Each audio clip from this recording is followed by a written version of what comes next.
Ronnie? Our scripture is found on 2 Timothy 2:15. Study to show thyself approved unto God, a workman that needed not to be ashamed, rightly dividing the word of truth. Amen. Amen. Hallelujah. Praise the Lord. So now, the scripture itself states, study to show thyself approved unto God. The reason why we have apologetics right now from the term itself is we need to study, we need to learn. Okay, mamaya ipapakita ko sa inyo ang 8 reasons why we need to study apologetics. At ano yung mga bagay-bagay na dapat ating matutunan. So right now, we're going to study about, okay, pakita ko muna sa inyo para at least hindi na tayo okay, so, kikita nyo lahat to right now. So, ito yung ating title, ang ating topic, Apologetics Session 2. We have 8 sessions. Titingnan natin kung kakayanin natin sa 8 sessions to kasi napakahaba ng apologetics. Apologetics itself will take about 3 semesters to. Okay, kasi mahaba masyado. Apologetics 1, Apologetics 2, and Apologetics 3. Pero try nating matapos within 8 sessions or probably 16 sessions. So ang ating pag-uusapan ngayon is the Christian doctrine. But before we go there, let us try to note why we need to study apologetics o bakit natin kailangan ang apologetics. Ano napapansin nyo sa picture na ito? Ang picture na ito ay nagkakaroon ng confusion regarding sa kanilang doktrina, sa kanilang pananampalataya. Actually, everything is all about doctrine. Kaya nga nagkakaroon ng samut-saring mga religion, sekta, and denomination because of doctrine. So why do we need apologetics? It is to learn on how to defend our faith. To defend our faith. Kailangan natin to para madepensahan natin ating pananampalataya.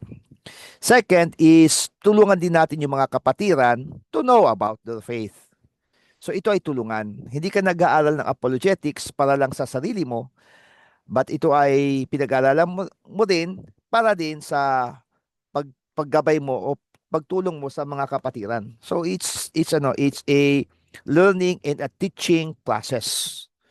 So third is to attempt in keeping people out of hell. O ibig sabihin, ito yung tinatawag nating evangelism or sharing the gospel of Jesus Christ para maiwasan o mabawasan natin ang pupunta sa impyerno. Kasi alam naman natin na ang mundo is talagang pasama ng pasama. Kaya parami ng parami ang tumutungo doon sa impyerno. Kaya kailangan natin apologetics para magkaroon tayo ng mga lessons na solid na ating may tuturo, may share upang marami tayong maanyaya patungo sa ating Panginoon.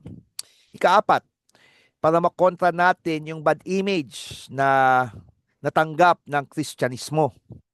Ano tong bad image na ito? Bad image patungkol nga, halimbawa, let's say for example, yung tinatawag na songs na inaawit na hindi na magiging makadiyos. At isa pa is that yung way of worship is hindi na pagwo-worship talaga kay Lord, kundi pagwo-worship ng mundo. Instead na ang church ang ma-introduce sa mundo, ang mundo ang na-introduce sa church. Isa pa is about the teachings, like for example, ang teachings ng prosperity gospel. Isa yan sa mga yan na at saka yung extreme grace. Kaya kailangan natin ng apologetics para makontra natin yung masamang imahe na naiisip ng mga tao laban sa ating pananampalataya.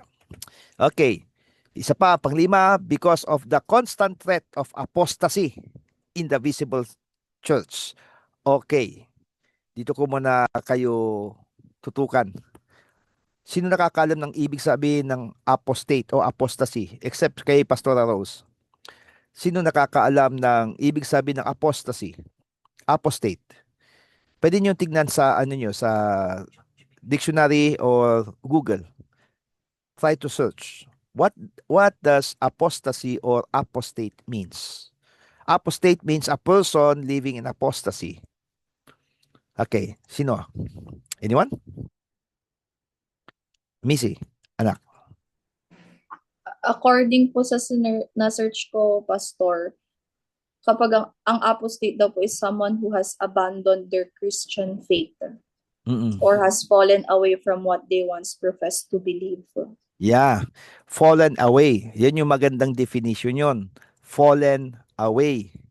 Ibig sabihin, backslider. Okay?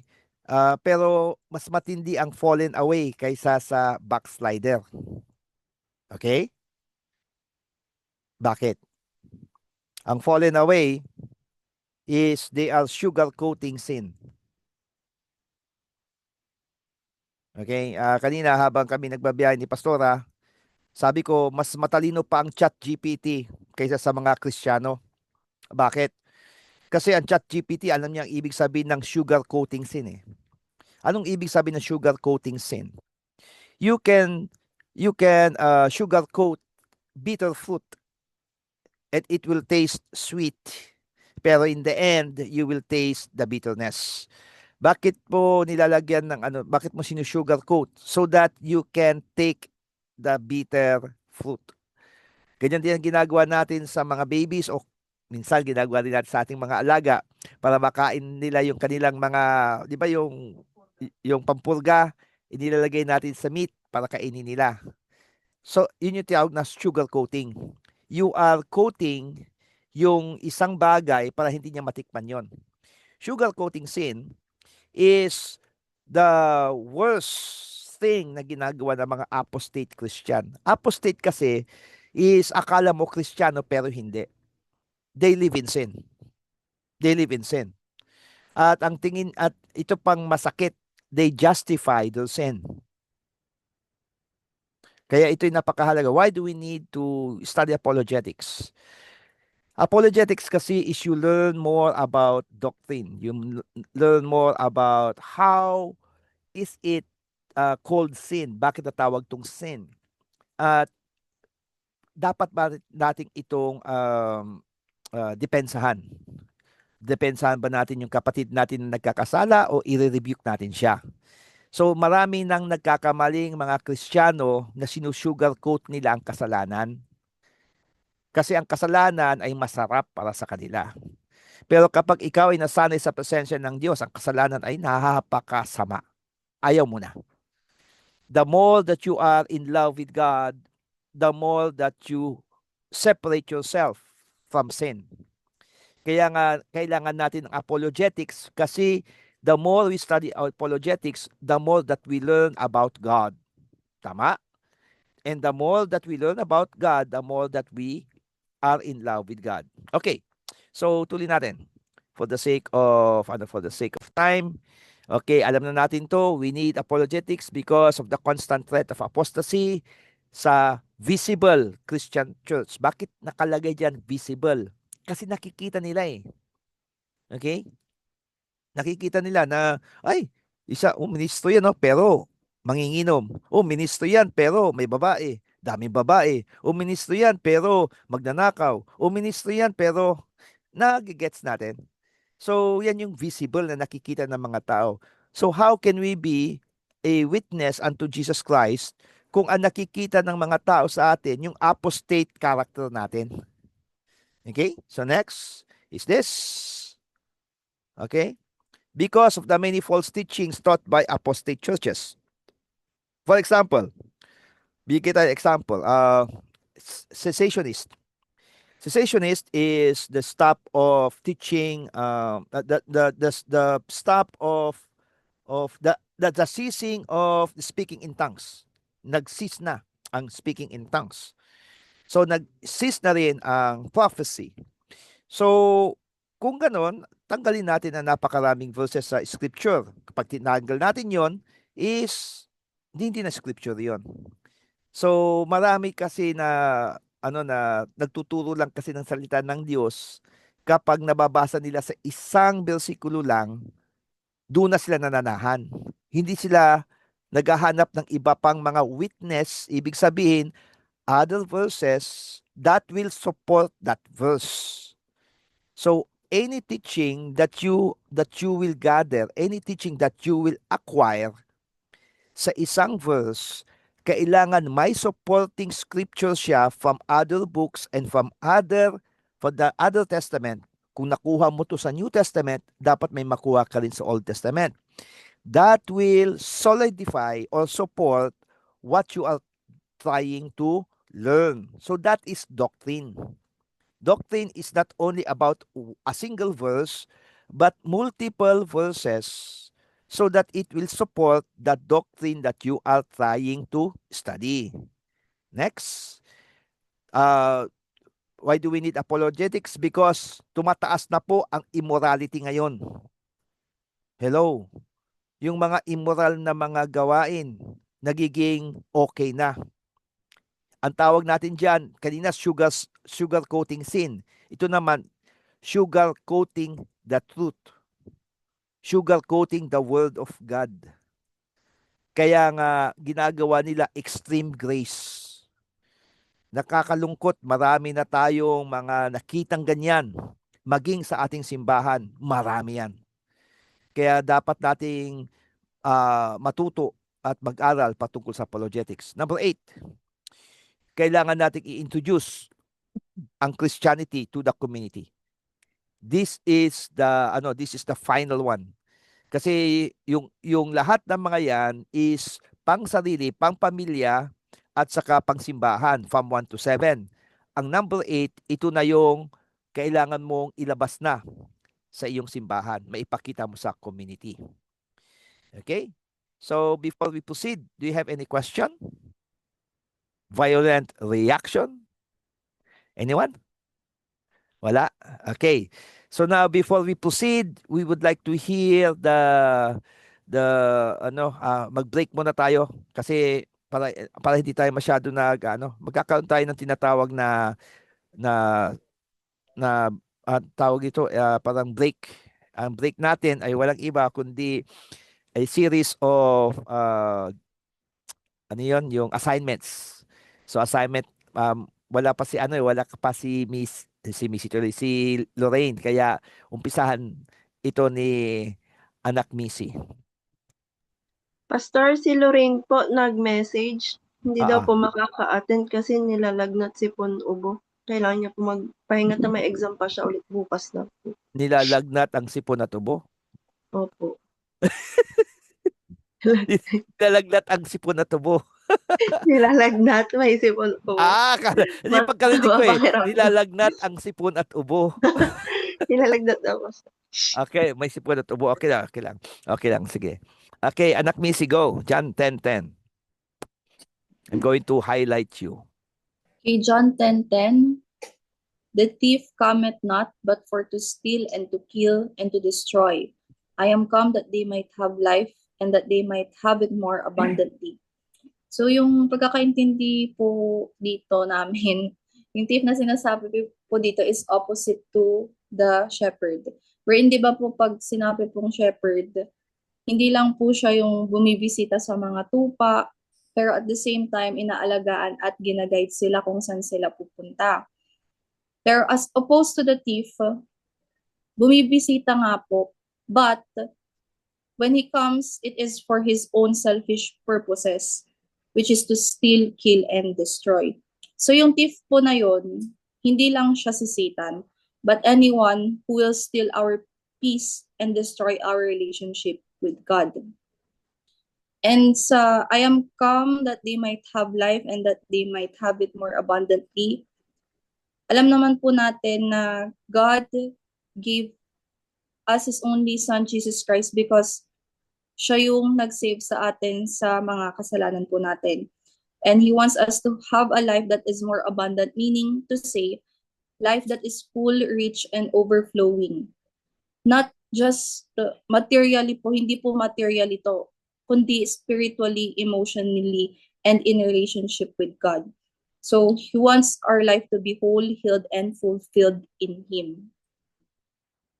Ayan, the enemy destroys, but Jesus restores and gives life to the fullest. So yun po yung pagkakaintindi po namin sa sa John 10:10. So sa 3 P's naman po, which is sa promise, practice, and paradigm po. First sa promise, ang promise po sa atin ni God is a full and abundant life through Jesus. So again po, yung abundance po na sinasabi, hindi po siya material, but is spiritual and emotional fullness po. So as stated sa John 14 verse 6, Jesus said unto him, I am the way, the truth, and the life, and no man cometh unto the Father but by me. Then sa practice naman po, choosing Jesus every day so that the life He promised, mangyayari po ito sa daily living po natin. And as stated also in James chapter 4 verse 8, draw nigh to God and He will draw nigh to you. Cleanse your hands, ye sinners, and purify your hearts, ye double-minded. And last po sa paradigm, yung sa paradigm naman po is that if something destroys us, it is not from God po. But if it's something brings life, peace, and purpose, it is from God. And as stated from Ephesians 6 verse 11, put on the whole armor of God that you may be able to stand against the wiles of the devil. So yun po sa John 10:10. Salamat po, Pastora.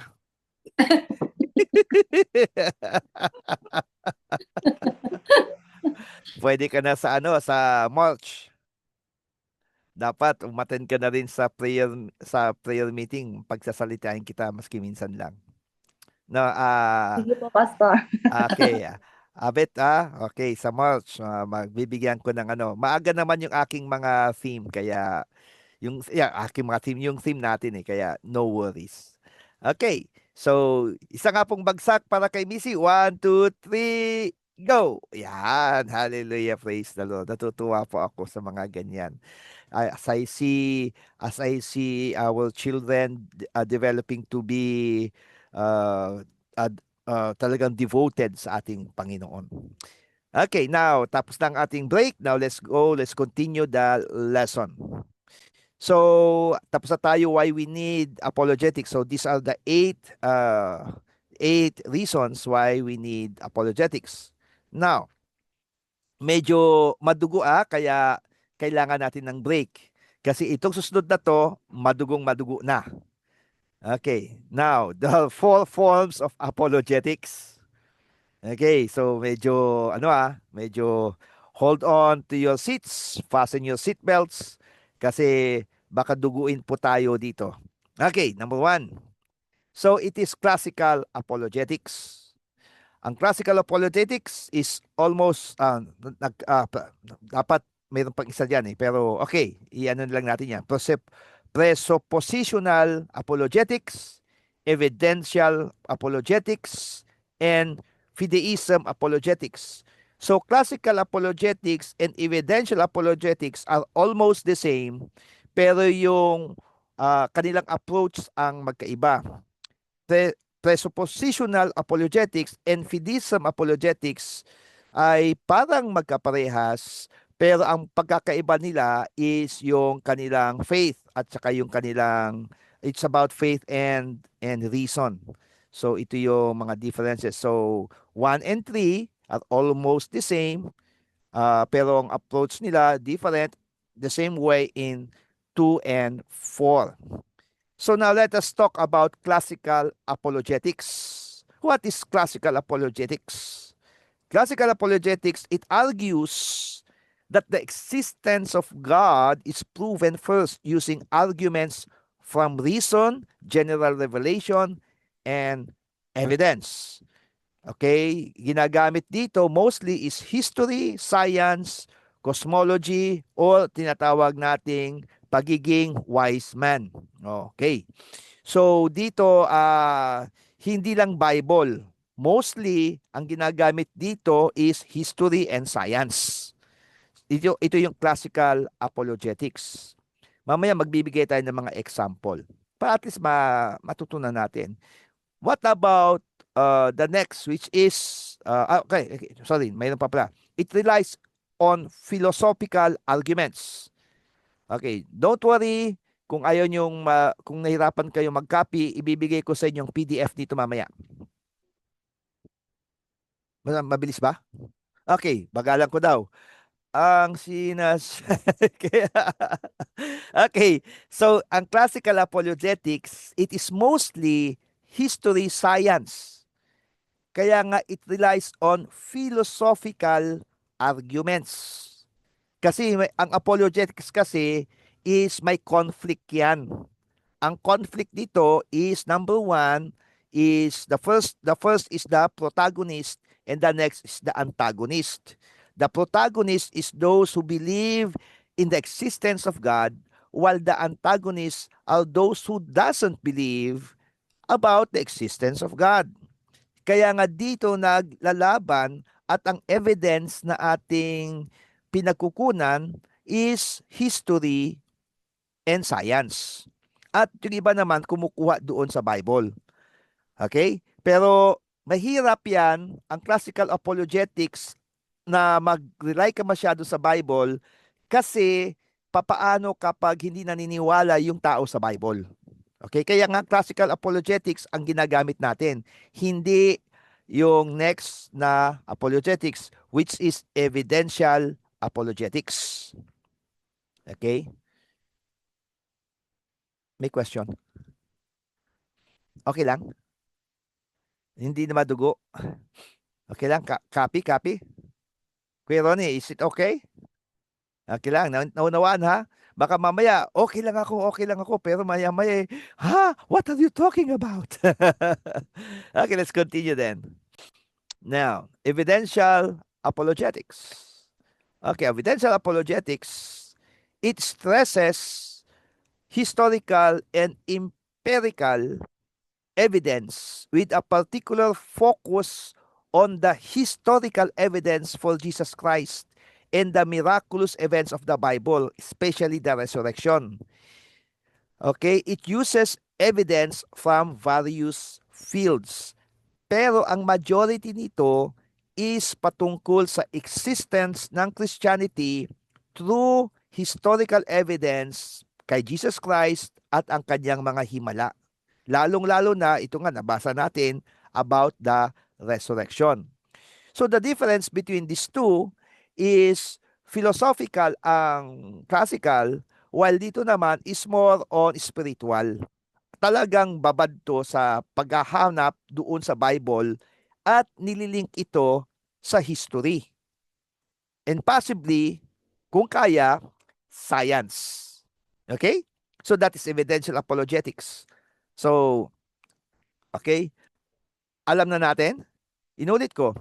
Classical apologetics is studying the existence of God through reason, through finding evidences sa pamamagitan ng history, archaeology, science. Okay? Pati pag-aaral ng culture. Lahat yan, andyan yan. So it encompasses all these things. While evidential apologetics mostly relies on the miracles of Jesus Christ. Kaya mostly New Testament based yan. Okay, ayan yung evidential. Kasi nga Christianity is on Jesus Christ. Amen. Pero naghahanap din tayo doon sa Old Testament. Basta sa Bible, yun yung pinaka-major na ating subject o source ng apologetics natin. Hindi tulad ng classical apologetics, naghahanap tayo ng ebidensya outside the Bible. Ang ginagamit natin diyan mostly is logic.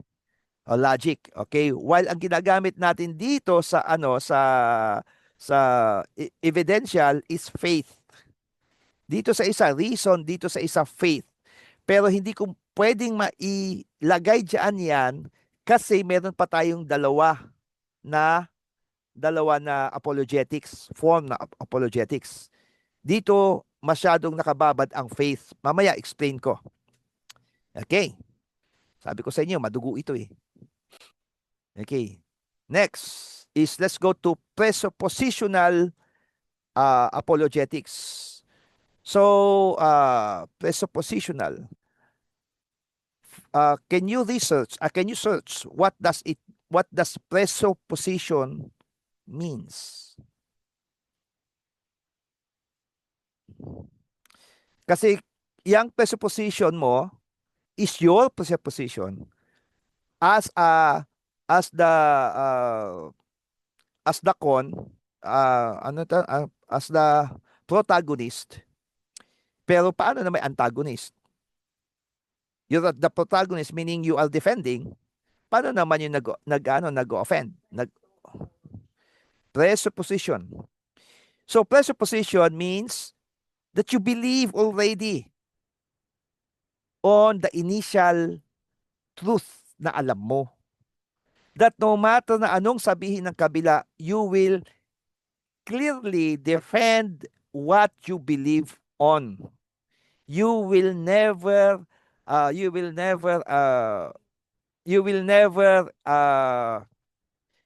hindi ka masasway sa sasabihin ng katabi mo.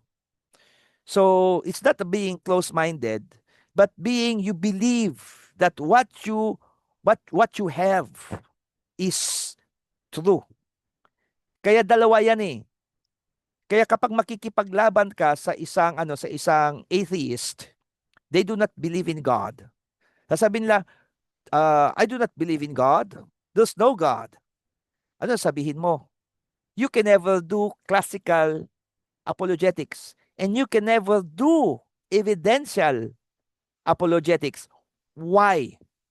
Number one, whatever evidence you state to that person, he will always say, halimbawa, for example, the record shows that that many people are saying this and that. As a presuppositional atheist, ang sasabihin niya, scam yan. Scam yan. Sasabihin mo, the Bible is true.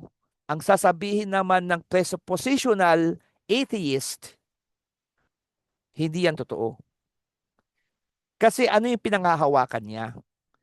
So kung ano yung tama sa kanya, yun na. Lahat mali na.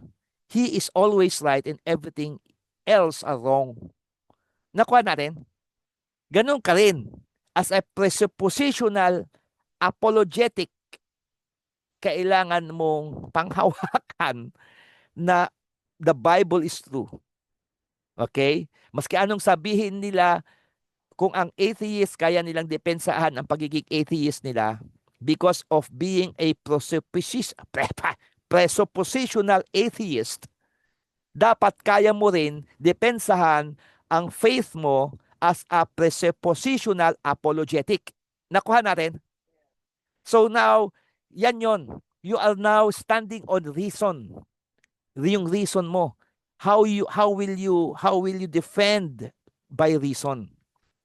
Amen. Kasi naniniwala ka ba about the flood? Okay, sabi nila, nagkataon lang yan. Nagkataon lang yan. So marami magsasabi na hindi totoo yan, that the flood is not true. While evidence shows that not only in the culture of Christianity na nagkaroon ng tinatawag na worldwide flood, pati sa ibang ibang mga culture, they have that. They have that. Sa Aztec, sa even ang daming mga cultures na nagsasabing nagkaroon ng worldwide flood. Okay? So therefore, may evidence na totoo ang Bible. And then sasabihin nila, scam lang yan. Hindi totoo yan. Somebody made it up. Parang ganito. Makinig kayo, Mege. Presuppositional Pharisee. A presuppositional Pharisee versus a presuppositional Christian during the resurrection of Jesus Christ. Nung nag-resurrect si Jesus, ang sabi ng mga Pharisees is ninakaw ng mga disipulo ni Jesus ang katawan niya at itinago. Yun yung mga presuppositional Pharisees. Pero ang presuppositional Christian, they believe that Jesus rose. Why? Kasi nakita nila noong nilibing si Jesus at nung siya ay nag-resurrect for 40 days. 40 days, he roamed around Jerusalem, speaking to all of the disciples. One evidence is the walk on Emmaus.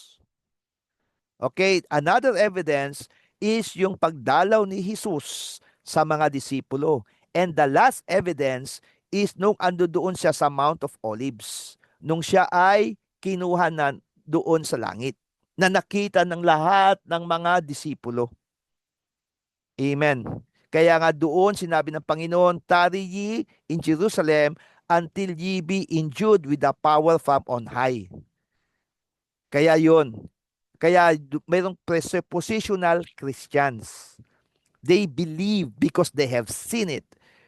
The atheists, they do not believe because they haven't seen it. Nakuha na rin? Unless you have seen it, you believe. You don't believe pala. But if you have seen it, you believe.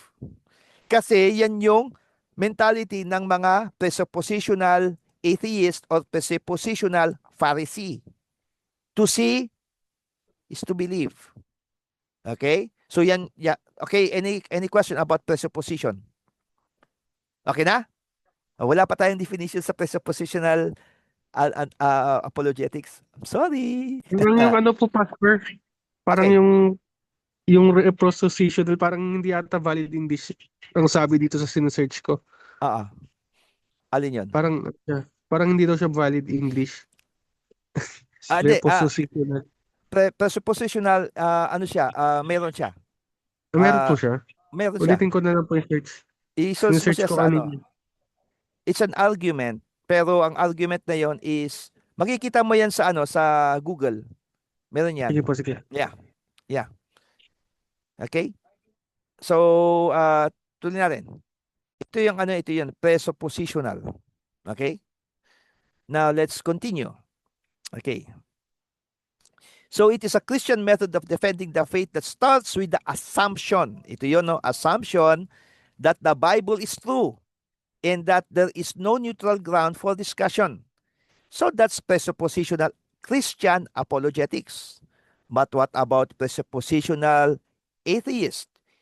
It is an atheist method of defending their faith that starts with the assumption that the Bible is not true and that there is no neutral ground for discussion. Yan. Okay? So, mayroon tayong tinatawag na protagonist, mayroon tayong tinatawag na antagonist. Take note, apologetics is about conflict. It's about on how to sort it out, on how to win against this kind of conflict. So this is presuppositional apologetics. Okay, let's continue. Fideism apologetics. What is fideism apologetics? It emphasizes faith over reason and argues that faith is a gift from God and that we cannot use reason to understand God. Yan yung difference talaga. Okay, balikan natin yun. Okay. Sandali lang ha. Okay. Nawala yung ano ko doon. Sana yun. Ito. Balikan natin ito. Okay. Okay. So, fideism. Okay. Huwag niyo kopyahin na. Bibigay ko kayo sa i-ano ko na lang sa inyo sa PDF. Take note, it is about faith, not reason. Okay? Tulad na sinabi natin kanina, na hindi natin pwedeng gamitin ang ating kaunawaan once we try to learn about God. So yan yung ibig sabihin ng fideism. It's not about your knowledge or your wisdom. It's about the wisdom of God. Kaya hindi mo pwedeng gamitin dito ang presuppositional apologetics. So now, this for apologetics, pag-aaralan mo to. Okay? Pag-aaralan mo to. Paano pag-aaralan to? Ang dami. Kaya ito pa lang, pag-aaralan mo, this will take one sem, another sem, another sem, another sem. Okay, shortcut natin. We take classical and evidential apologetics, one sem. And then presuppositional and fideism apologetics, another sem. So it takes about 1 year. Okay, so mahirap. So ano gagawin natin? Madali lang. The fast track tayo dito. Ipa-fast track ko kayo. Lahat na napag-aralan ko, ikakram natin. Isisiksik talaga natin. Pero in a way, wherein madali ninyong maunawaan. Is it okay? O gusto niyo yung 4 sems or 2 sems? Kawawa tayo dito. Kawawa ako dito. Okay. Okay na po siguro yung pastor, yung fast track. Kasi Fast track. once na nag-fast track po, makukuha po namin yung idea agad dun sa may And pwede na rin po namin i-study mag-isa na lang siguro yung iba. Pwede na po siguro. Yeah. Okay, good. Now, para mas lalo natin matututunan ang 4 na apologetics na to, let us now go sa ating pinaka-topic. Ang mahaba, kaya nga sabi ko sa inyo, we need some break eh. Kaya natapos na yung unang break, dito naman wala na tayong break kasi dapat matapos na natin ito. I'm going to share the doctrine of the church. Okay?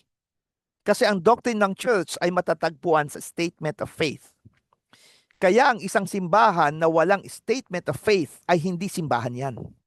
Walang doktrina eh. Kaya kung gusto mo malaman ang doktrina ng isang simbahan, tanungin mo, what is your statement of faith? Diba? Sa doktor, mayroon silang tinatawag na Hippocrates Oath. What is your Hippocrates Oath? What is your statement of faith? Lahat ng mga organization is my statement of faith yan. What is your statement of faith? Lalong-lalo na pagsimbahan. Kapag sinabi ng simbahan, mayroon kaming vision and mission. Vision and mission is different from statement of faith. Hindi mo pwedeng hindi mo pwedeng iba, magkaiba. The purpose is your purpose, but the statement of faith is your belief. Amen. That's your doctrine. Your purpose, your vision, your mission is the result of the statement of faith. It's the result of your doctrine. So, the vision and mission will come from the doctrine, and your doctrine will come from apologetics. Amen. Without apologetics, there will be no statement of faith. Without statement of faith, there will be no vision and mission. Without vision and mission, you have no church. Amen. Kaya nga ito pa matindi. Lahat na napuntahan kong organization. Okay. Car companies, Toyota, Mitsubishi, pagpasok mo sa sa opisina nila, ano makikita mo doon? Vision. Next, mission.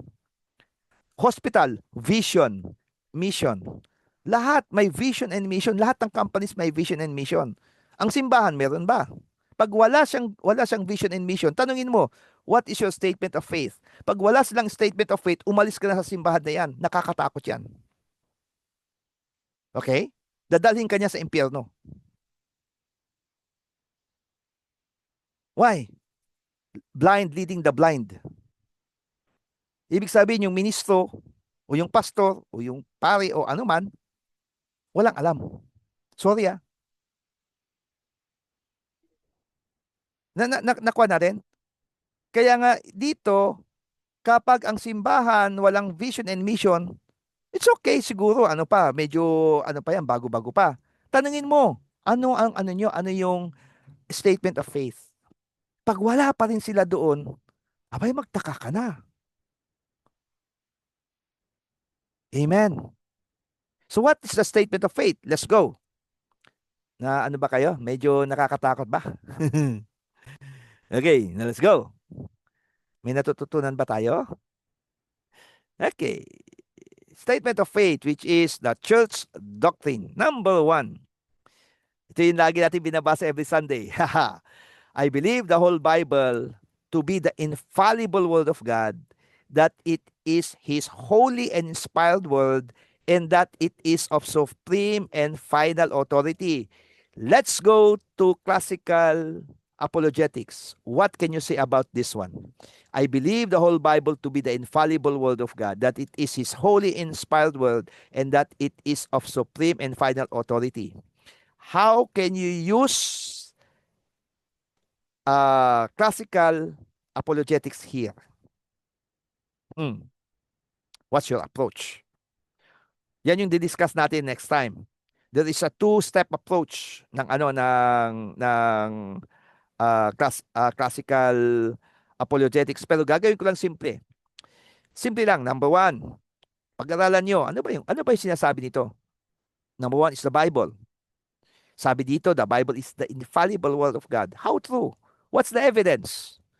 The evidence is maraming nakita na 5,000 plus.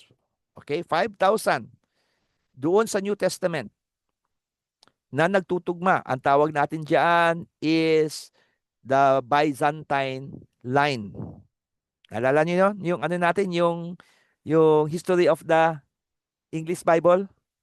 Yun yung dahilan kaya pinag-aralan natin yun.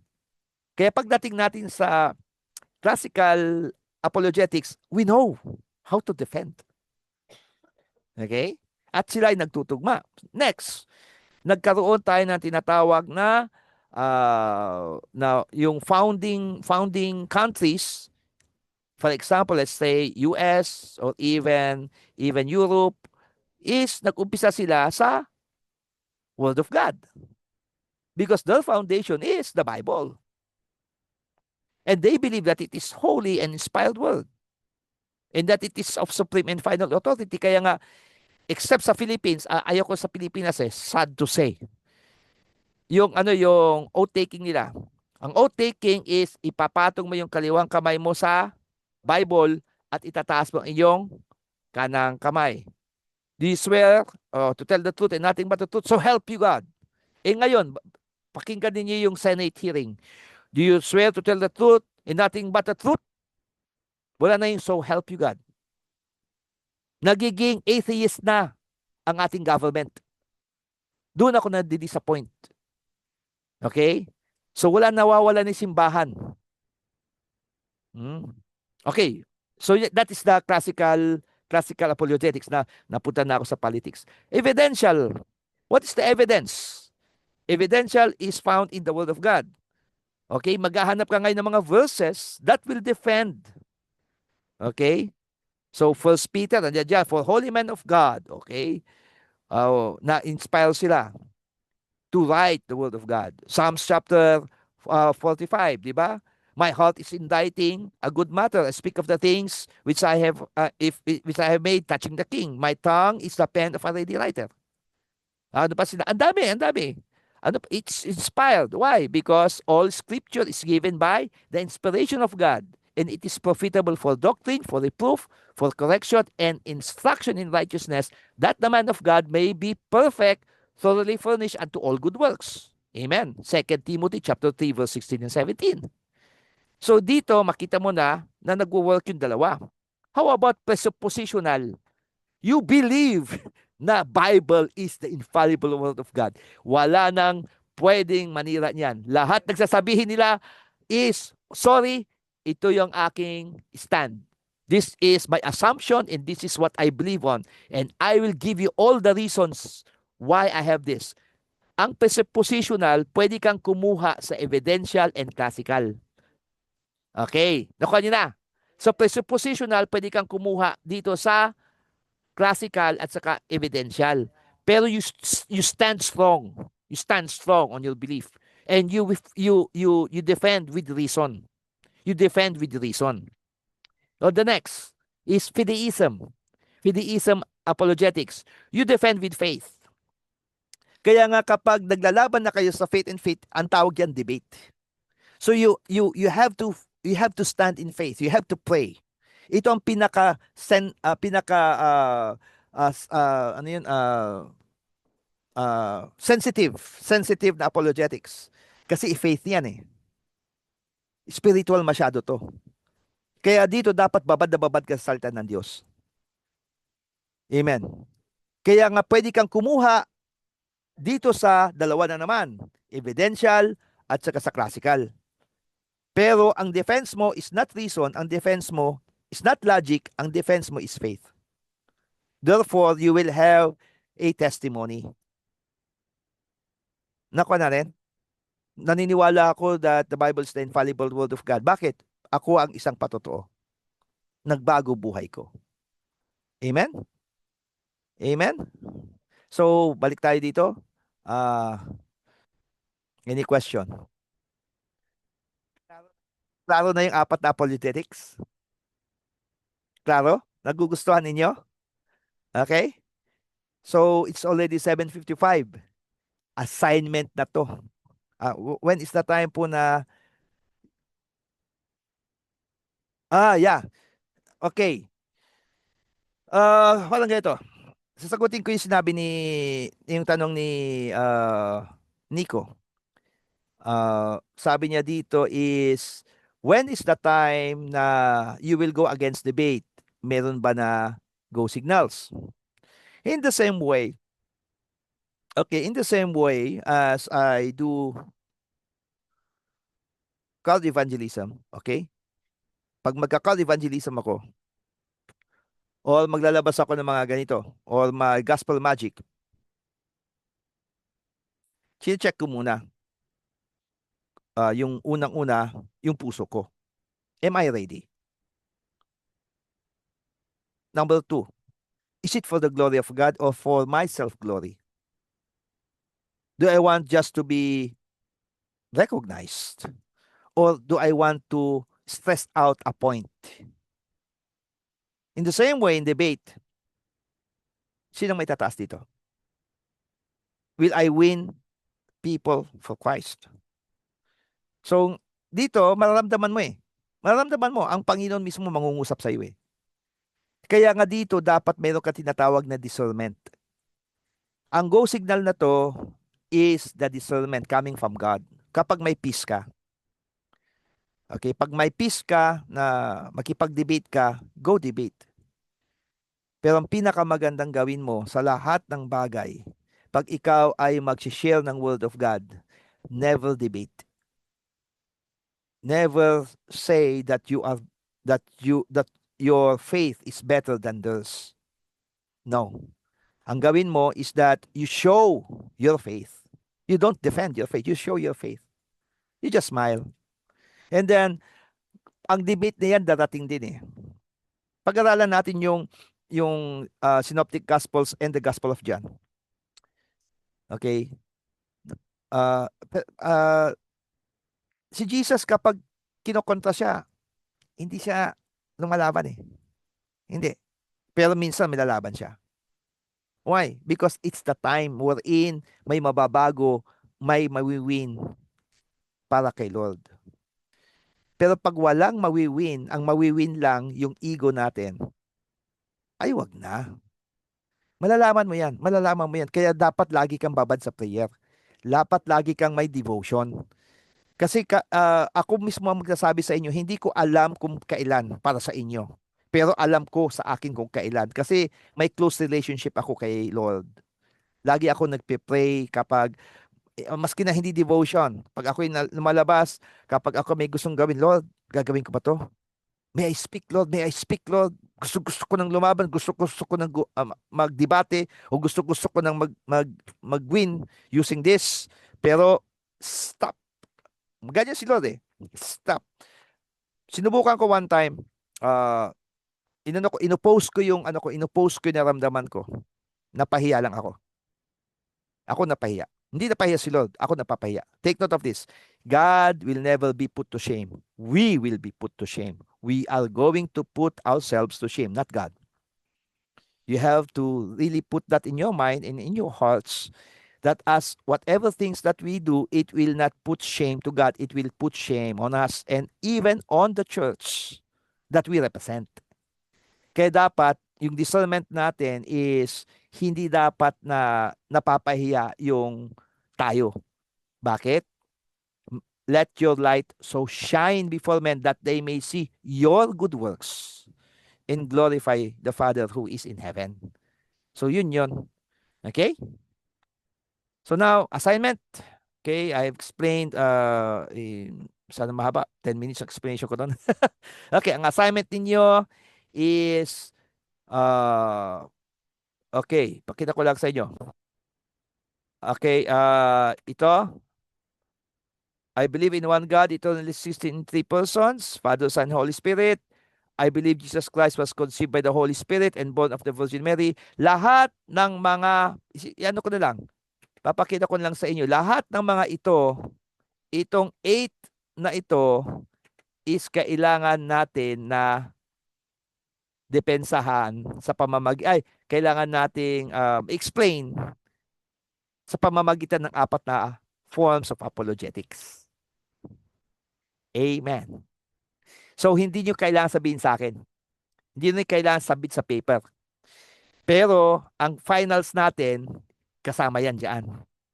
Speaking of finals, saan yung mga answer sheets nyo? Kayo talaga, oh. Masyadong mabait si Pastor. Okay.